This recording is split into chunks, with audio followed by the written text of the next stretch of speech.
සුබ දවසක් කියලා පිළිගන්නවා ඔයගොල්ලෝ හැමෝටම. අද මේ වීඩියෝ එකෙන් කතා කරන්නේ ලංකාවට ආවේනික වූ රතුදත්ත පොතට පවා ඇතුළත් වූ මාළුවෙක් ගැන. ඒ තමයි කොළ කණයා කියන්නේ. එයාට ගස් කණයා කියලාත් කියනවා. එහෙම නැත්නම් මෙයාගේ විද්‍යාත්මක නමය තමයි චන්නා ඔරියන්ටලිස් කියන නම. චන්නා කියලා කිව්වම අපිට මතක් වෙන්නේ මේ වගේ ස්නේක් හෙට්ලා. ස්නේක් හෙට්ලාලා අනිවාර්යෙන් මේගොල්ලෝ ප්‍රිඩේටර් මාළු. ප්‍රිඩේටර් කියන්නේ මේගොල්ලෝ ගොඩක්ම කුඩා මාළු ඉස්ස පැටව වගේ තමයි කන්නේ. මෙයා ගොඩක් ජීවත් වෙන්නේ ගලා යන ජලයේ කොළරොඩු අතර තමයි මෙයා ජීවත් වෙන්නේ. මෙයා ටිකක් පරණල් කණයට සමානයි. පරණල් කණයා සහ කොළ කණයා පහසුවෙන් වෙන් කරගන්න පුළුවන්. මේ කොළ කණයාගේ බඩයට තියෙන පෙල්වික් පින්ස් ඒ කියන්නේ ෂෝනි වරල් දෙක නැහැ.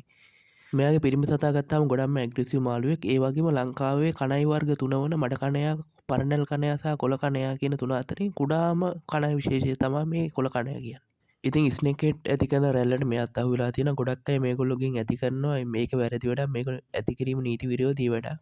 ඉතින් ගොඩක් අය ගිහින් ඇති කරනවා. ඇති කරන්න දන්නේ නැහැ. මොකද මේ ටැංකිය හරියට වහන්නේ නැහැ දැලකින්. එහෙම නැත්නම් මේගොල්ලෝ අනිවාර්යයෙන්ම පනින මාළු විශේෂයක් තමයි කොළ කණයා කියන්නේ.